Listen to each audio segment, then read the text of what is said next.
Well, hello everyone, and welcome back to another character spotlight for Marvel's Contest of Champions. Today, we will be having a look at a character that works very similar to one that we've looked at in the past, with a couple of minor differences. And one of the big differences is this character is a lot more available than the other version of Vision. Vision Classic is, beyond a 3-star rarity, a pay-to-access character. And he can be fairly beneficial to have because of the specific differences that he has, mainly having to deal with his signature ability. But beyond that, both characters work identically. But we're still going to talk a little bit about this version of the character and things that I would like to see done with him. Granted, there's not a whole lot of changes I'd like to see, but there are still some that I think are noteworthy and we need to talk about.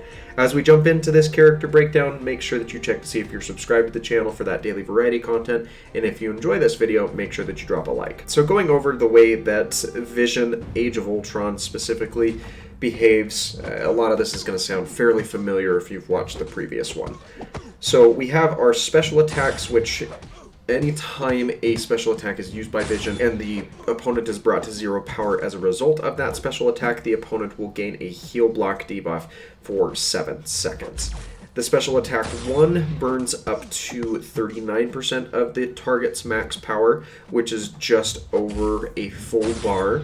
The special 2 burns 100% of the target's max power, and the special 3 burns up to 48% of the opponent's max power, and each of those special attacks will deal additional energy damage based off of the power that is burnt at the time of using. And then passively, Vision, because he is a robot, he has immunity from bleed and poison effects, which again makes sense, as there are other damage types that he would be more susceptible to. Now, personally, I think that the numbers are a little bit skewed and weird, especially with the special 3. Like, why would you have a special 3 that is less efficient than what the other 2 special attacks offer? Granted, it's better than the special 1, but you're bypassing a threshold where you drain 100% of your opponent's power, as opposed to burning a little less than half. Like, you can take an opponent from max power all the way down to nothing with the special 2, so there's no reason that you should ever be targeting a special 3.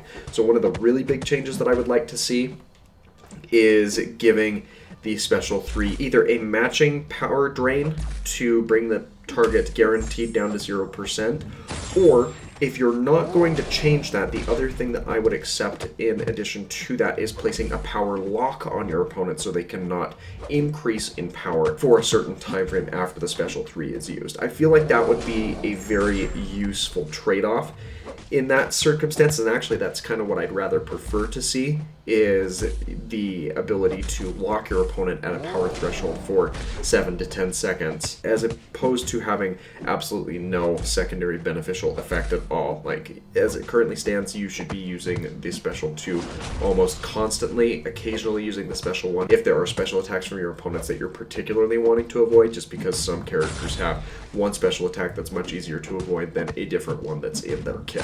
So, by far and away, there's no reason that you should ever be targeting a special 3 with this character. And if there was a more beneficial secondary effect for it, then I feel like it would be more strategic to use, especially when you consider what this version of Vision's signature ability is.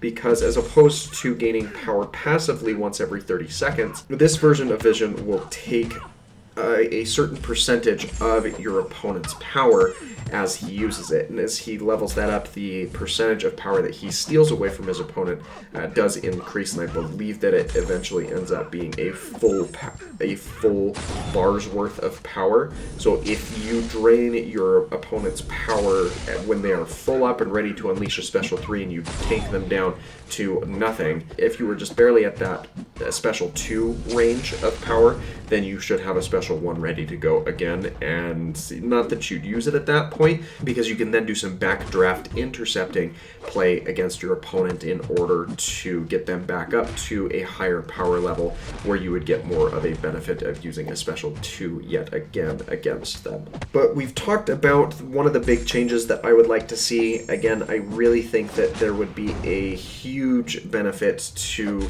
revamping or changing the way that his special 3 works.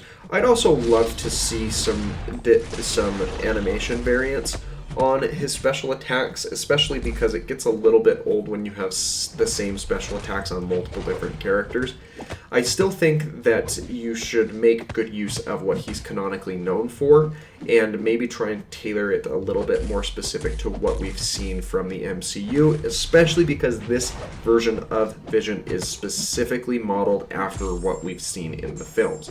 So what I think would be appropriate is, as opposed to having that special one where he rises up into the air and emits that laser out of the Mind Stone in his forehead, I think it would be a lot more appropriate if he remained grounded and then shot that out as a horizontal beam that detonates very, very quickly, and you have to be a little bit more anticipatory of that attack coming out, or have a longer duration of that blast or has an active hitbox for a longer period of time where the evasion window is a lot more precise.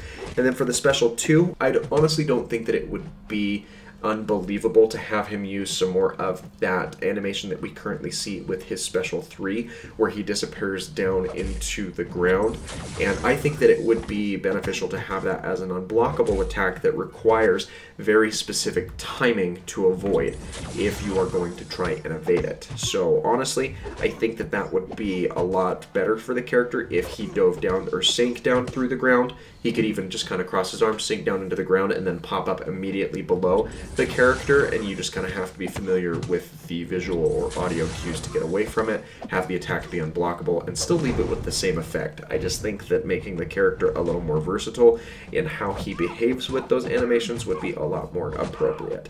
And then with the special 3, I really think that a great animation would be allowing opponents to try and hit into Vision, and he just allows the attacks to phase right through him, and then he has a larger, heavier finishing blow against them.